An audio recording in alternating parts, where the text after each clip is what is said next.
Future ટેન્સની અંદર આપણે કેટલીક બાબતો જોઈ છે. સાદા ભવિષ્યકાળમાં કોઈ પણ ક્રિયા જે છે એ ભવિષ્યમાં થવાની છે એમ દર્શાવવું હોય ત્યારે આપણે સાદો ભવિષ્યકાળ વાપરીએ છીએ. અને સાદા ભવિષ્યકાળમાં શેલ અને વિલનો પ્રયોગ કરીએ છીએ. પહેલા પુરુષમાં શેલ, બીજા અને ત્રીજા પુરુષની અંદર વિલ. એટલે ક્રિયાપદ ટુ પ્લે હોય તો I shell play, we shell play, you will play, you will play, he she it will play અને ધે વિલ પ્લે. આમ થાય. એટલે આવા કેટલાક ક્રિયાપદો પણ આપણે જોયા છે, કેટલાક વાક્યો પણ જોયા છે.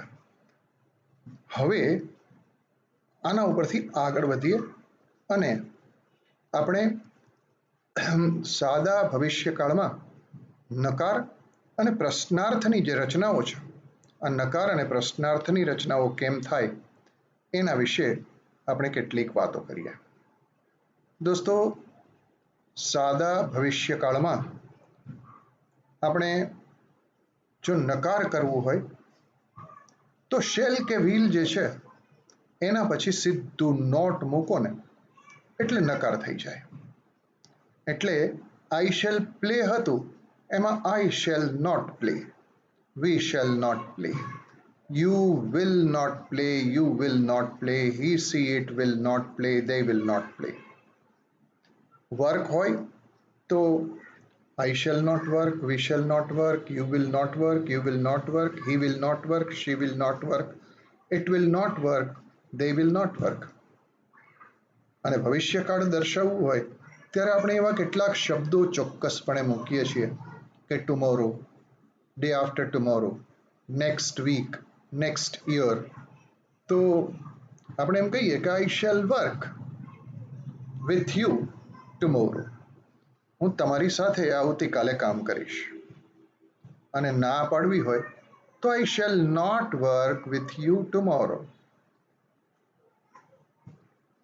હવે આ જ વાત થઈ પ્રશ્નાર્થ માટે.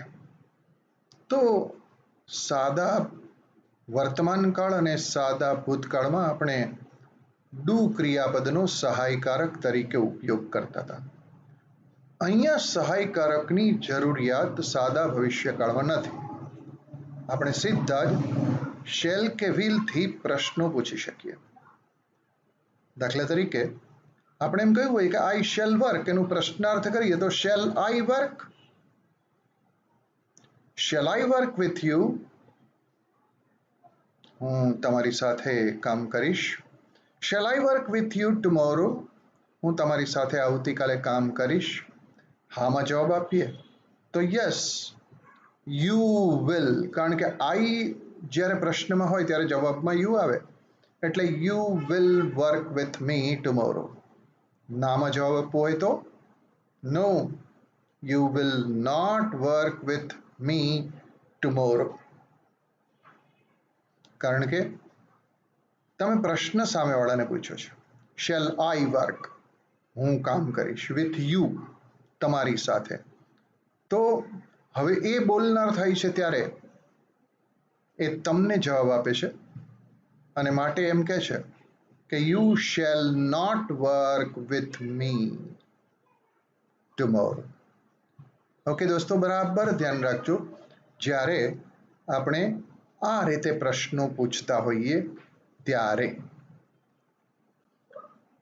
બીજા પુરુષની રચનાઓ હોય તો you will, negative you will not અને ઇન્ટ્રોગેટિવ વિલ યુ. એટલે you will work with me tomorrow, you will not work with me tomorrow. અને will you work with me tomorrow.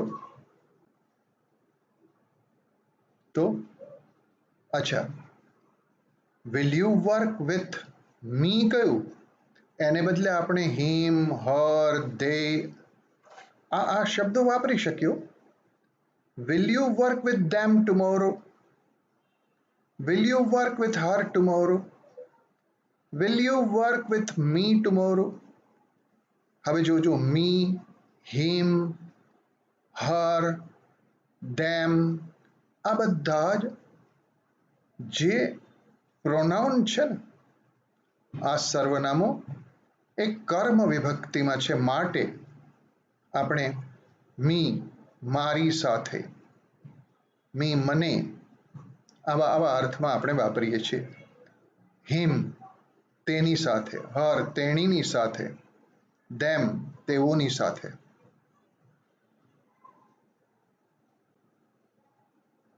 ત્રીજા પુરુષમાં જ્યારે વાત કરતા હોઈએ તો આપણે ત્રીજા પુરુષમાં સાદા કાળમાં he will, she will, it will, they will આવું કહીએ. જો વર્ક હોય તો he will work, she will work, it will work, they will work. નકાર બનાવવું હોય તો he will not work, she will not work, it will not work, they will not work. એટલે શેલ કે વિલ પછી સીધું નોટ મૂકી દો. અને પ્રશ્નાર્થ બનાવવું હોય તો અરે કશું જ નહીં, વાક્યમાં જે શેલ કે વિલ છે ને એને શરૂઆતમાં મૂકી દો. હા, શરૂઆતમાં મૂકશો એટલે એ પહેલા આવશે. વાક્યનો પહેલો શબ્દ અને એનો પહેલો અક્ષર કેપિટલ થાય માટે વિલ કે શેલનો ડબલ્યુ કે એસ કેપિટલ થશે. અને મૂળ વાક્યની અંદર જે કરતા હતો પહેલા જ લખાયો હતો એ હી, શી, ઇટ, ધે આ બધાના પહેલા અક્ષરો સ્મોલ થઈ જશે. એટલે આટલું ધ્યાન રાખવાનું છે દોસ્તો. છેલ્લે ક્વેશ્ચન માર્ક મૂકો. પ્રશ્નાર્થ થયું કે will he work with me tomorrow? શું તે મારી સાથે આવતીકાલે કામ કરશે? Will he work with you tomorrow?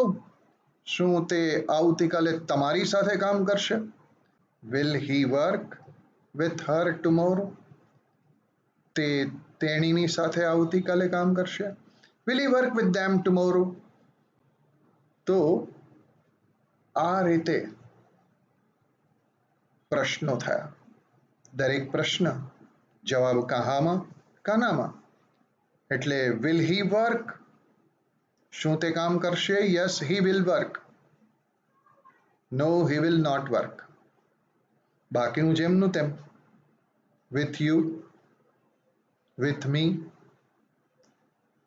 આ ધ્યાન રાખજો કે જો આપણે એમ પૂછ્યું હોય ને કે will he work with you tomorrow, તો પ્રશ્ન પૂછનાર સામેવાળાને યુ કહે છે, પણ સામેવાળો જવાબ આપે ત્યારે પોતાને માટે મી વાપરે.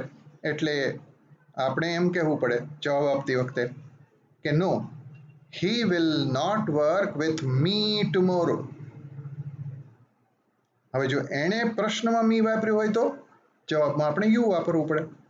પણ એણે એમ કહ્યું કે will he work with her tomorrow, તો બંને ત્રીજા પુરુષ છે, આપણે ચિંતા કરવાની જરૂર નથી. આપણે કહીશું કે yes, he will work with her tomorrow.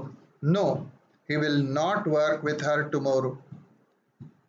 એટલે આ કેટલીક બાબતો છે. બહુ સહેલું, અત્યંત સહેલું છે. હા, થોડીક પ્રેક્ટિસ કરીએ એટલે ચોક્કસપણે આવડી જાય. બસ 10 વાક્યો આજે પ્રેક્ટિસના આપીશ.